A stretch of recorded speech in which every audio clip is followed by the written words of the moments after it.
Well, hello there. You're watching the press preview, a first look at what's on the front pages as they arrive. In the next half hour, we'll see what's making the headlines with Michael Heaver, a former advisor to Nigel Farage and now co-owner of Westmonster.com, and the historian and author Kate Williams. So let's see what's on some of those front pages. Well, May tells the EU, get on with Brexit. That's the Express's take on the Prime Minister's warning to other leaders that she'll walk away from any deal she can't defend to the country. The FT shows her with the German and French leaders in Brussels, urging them to help her move the negotiations forward. The Times reports that Brexit Secretary David Davis is now drawing up plans for the possibility of a no-deal exit. The Telegraph pictures Theresa May in Brussels, but leads on a warning from Citizens Advice that millions of people are being routinely overcharged for using their mobile phones. The Mirror leads on claims by Rod Stewart's wife, Penny, that she was drugged and sexually assaulted by a designer when she was a young model. London's Metro leads on the latest crime figures, with violent offences up 19% and the police blaming cuts in funding and numbers. The Guardian analyses data which shows that 1 in 3 Oxford colleges took no black students in 2015. The Daily Mail says that an official watchdog has accused Mary Stopes clinics of paying bonuses to staff who encourage women to have abortions. The clinic has responded, saying it is categorically untrue that any member of our staff receives a performance-related bonus for the number of clients that they treat. Still with me, Michael Heaver, former advisor to Nigel Farage and now co-owner of Westmonster.com, great name, and the historian and author Kate Williams. Welcome to you both. We're going to start with the Times, and guess what? Brexit, you chose it. It's in all the papers, but we're starting with the Times, their take on it, really. And it's this idea now that is there a plan for a no deal? Yeah, very interesting. Well, obviously, David Davis, the Brexit Secretary, he's sort of on the front line for Britain doing the negotiations in Brussels. So the fact that he's apparently now going to be outlining a no-deal scenario to the Cabinet on Halloween, which I rather like, a bit of a fright night for some of the Remainers around that Cabinet table. They make that point, don't they? Yeah, I think this is quite significant. And I think it shows actually that what you've seen with these negotiations, they're drawn out. They're not really going anywhere. Of course, the EU is refusing to move talks onto trade because it's saying things like Brexit bill have to be agreed first. Theresa May's £20 billion offer in her Florence speech hasn't been good enough to progress things. And I think you're seriously looking now at the prospect of a no-deal. But of course, any sensible government would be ramping up the no-deal rhetoric, because the only way you're going to get a good deal in a negotiation is because the EU know the British government could walk out. So I think this is quite good stuff for the government to be doing. I think it's absolutely essential. And I think this is how you will get a good deal if the EU actually think the possibility of the British government walking out and going no deal is there. I think it's very, very important for Brussels to know that. Kate, do you agree with that? Well, I obviously think no deal would be a big problem, but I think that it's vital that government makes plans for all scenarios. And this was a big problem with the Brexit vote. There was no plans made for very many things. And you might argue this is a bit late, really, for major plans being made about a no-deal Brexit talk, when you think that basically we have a year now before we have to make our agreements, because it all has to be ratified.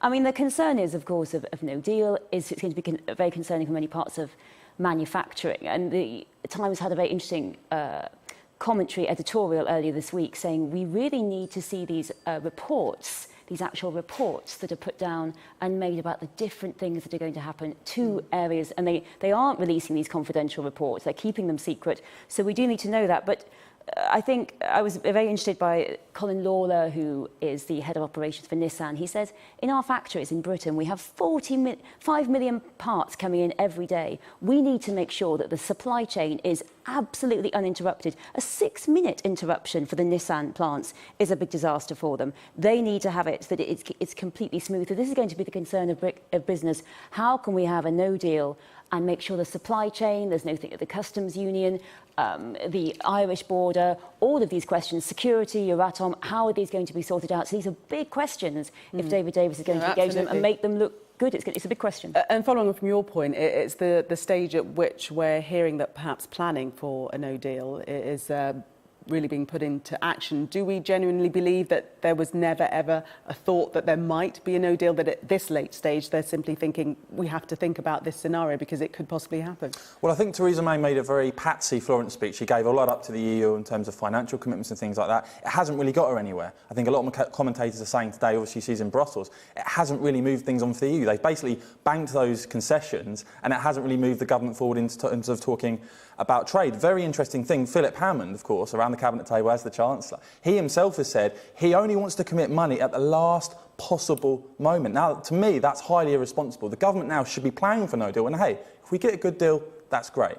But the government now, I think, at this late stage, need to seriously be investing money, billions of pounds in the next budget, for a no deal. That's the responsible thing to do, I think. Because we need to, I mean, there are whole questions. If we have a lack of a customs union, we need to have big sections of checking at Dover, and all the ports need to engage with the question of Ireland. These are, as you say, these are going to be very expensive things that need to be budgeted for in advance. You can't find the last-minute money this time next year. It needs to be considered. And I think it's an interesting thing, isn't it, about in Europe talking about some trade talks, the sense that they don't want to weaken Theresa May any further. They are concerned about weakening her any further, and because she's being seen as weak, they don't want to weaken her because that may push the Conservative Party into the arms of the people that the EU don't want them to be the arms of, and that is the hardcore Brexiteers. But at the end of the day, do you think she's actually going to have to come up with the money? Show me the money time.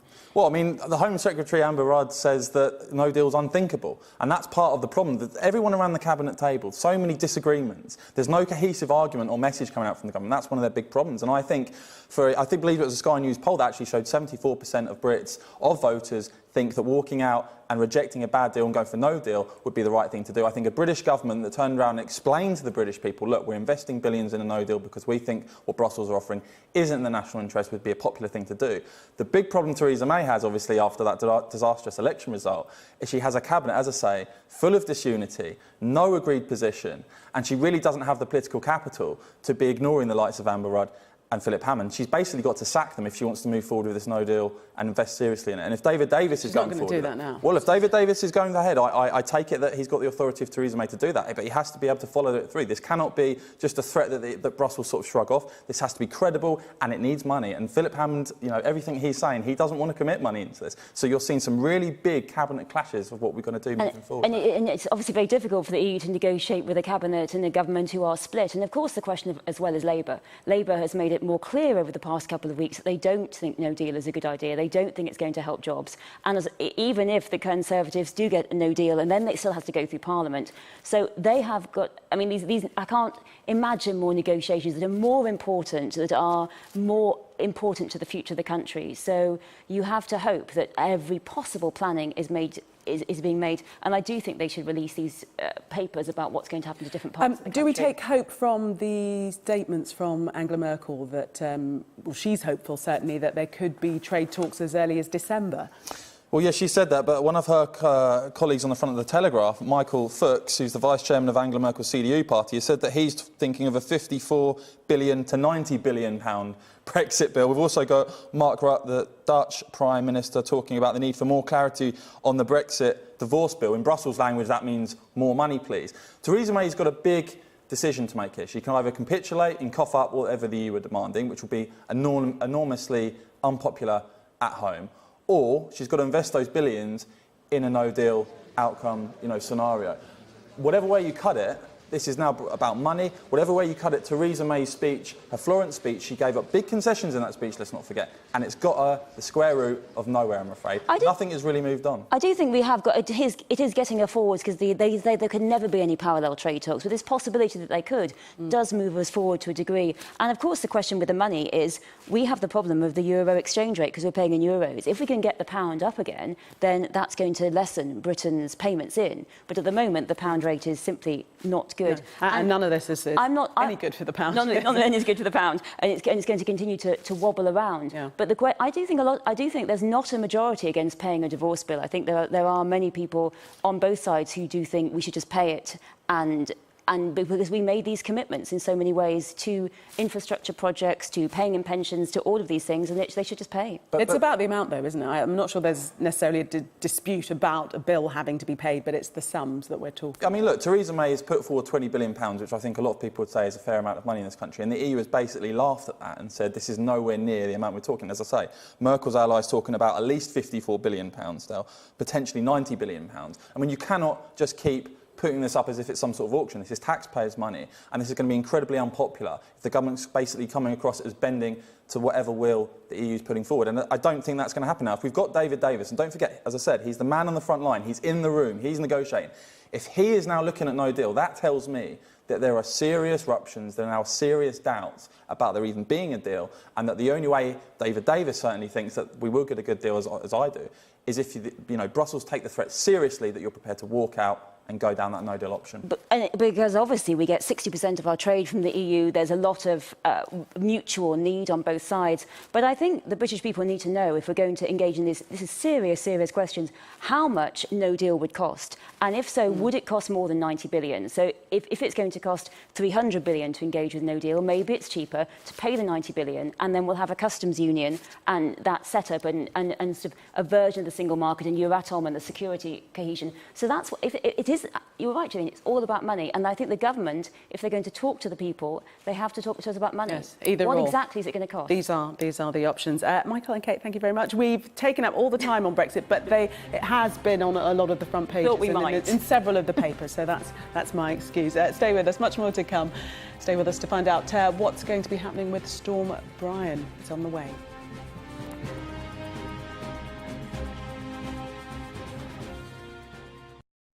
Welcome back. You're watching the press preview with me now. Michael Heaver, former advisor to Nigel Farage, now co-owner of the Westmonster.com, and the historian and author Kate Williams. Just to take us through a couple more papers. And this story from Penny Lancaster that you picked out. This is in the Mirror, but it's also in the Express, about a sexual assault that she underwent when she was a young model. Yes, Miss Lancaster, she's on the front of most of the papers, she's on the front of the Times, she's on the front of most of them. And there's been, over the past couple of weeks, a huge outpouring, maybe partly on social media, but also through the mainstream media, of people who are well known in society talking about their experience of abuse, of exploitation. Started off in the film industry, but now it's moved to modelling, it's moved to music. And I'm so impressed by the bravery of these people. Like Sir Tom Jones is also saying he, as a young man starting out in the music industry, was a target. He's talking about the guilt he felt. And Penny there saying she was a young model and she was exploited. And we saw gymnasts this week, Olympic gymnasts, saying they were exploited as well and abused. And I really do think that we are hopefully reaching a turning point. It's been unbelievable, the outpouring of stories, and you hope this now hopefully for the next generation of young models, young athletes, young musicians, and people across the board. It's not just in the no, absolutely not. It's been highlighted in Hollywood. All kinds of industries. It's all kinds of industries, and you just hope that for the children who are at school at the moment, young men and women, that they will be able to go in and feel safe in their place of work. And people are often very down about social media, but I do think this is an example of how it can be a force for good, because people can suddenly start talking and there can be this real avalanche of support. Yes, I mean, it has been a positive in this case, as you say, and we hope that it brings about a whole cultural change. Let's move on to the Times, and this is a story about smacking children. Yeah. I mean, Scotland looking at becoming the first part of the UK to pledge a ban on the smacking of children, amid calls for other nations to follow suit. I mean, I think it's all a bit preposterous, really. There's a lot. I think there's going to be a lot. What's preposterous, the smacking or banning it? Well, no, the idea about banning smacking. I mean, I think most people nowadays, youngsters seem to, in my opinion, seem to be losing that sense of discipline. You certainly don't get it in a lot of schools now. And this, again, is just going to limit. Obviously, parenting styles differ, but it certainly didn't do me any harm. And I think it's, to compare sort of smacking your child to beating them up and stuff like that's the grey area that we move into. I think parents need to be free to have, they need to have some scope to discipline their child how they see fit. People will have different ideas how to do that. But that's the point, though, isn't it? Because not all parents are responsible, and your idea of smacking might actually be another parent's idea of smacking, but in fact, it's abuse. But then you could sort of say, well, you shouldn't shout at someone because your idea of shouting might give them emotional scars compared to someone else's. I mean, where do you stop stop with it. You've got to have some boundaries. I mean, this is a very grey area, I think, when you start saying you can't choose how you discipline your children. I mean, it is concerning because I think the thing about smacking is it suggests that violence is the answer, that if there's a problem, that if you spank your child, that's going to improve it, rather than actually finding out why they are misbehaving. And I think, particularly with small children, a lot of the time they're misbehaving because they're hungry, they're tired, they need to be disciplined with calm language, I think. And I am. When I was younger, of course, there was still caning. I mean, my headmaster used to cane the boys at my primary school, and that now is unthinkable. And I do think increasingly we're parents. I don't think I could trust myself necessarily to spank when I wasn't angry myself, and that is not right. You should be calm when you're doing it. I'm not sure I would be. I think there's a complete breakdown in discipline among young people nowadays. I've seen it myself with some of the people I know. They don't have any respect for anyone. Do you have any children? I don't yet. I thought not. I don't yet. I only got spanked a few times. Do you think hitting them is the answer? Well, no, I got sort of a few slaps. I'm sure you never did. I'm sure you were very good. No, I was a bit of a, I was a tearaway at times, and it certainly put me in line. It's not so much the actual physical, it's the fear of it, isn't it? It's not that you're getting beaten around all the time. It's that you know that might happen, and that stops you behaving in a certain way. Let's just quickly mention Storm Brian, because we teased it. That's coming up. It's heading our way. It is going to be windy, yes, very windy. So gales of 50 to 60 miles an hour are going to lash southern and western regions. So even 80 miles an hour in some parts of the country. So it really is a very big storm. Cracking little paragraph in this, a quote from the Met Office forecaster saying, "We expect strong winds through Saturday and Sunday. Is again looking breezy and quite unsettled across the UK." I think that's a good description for the political atmosphere as well. It's all well, let's give you a full in-depth weather forecast now.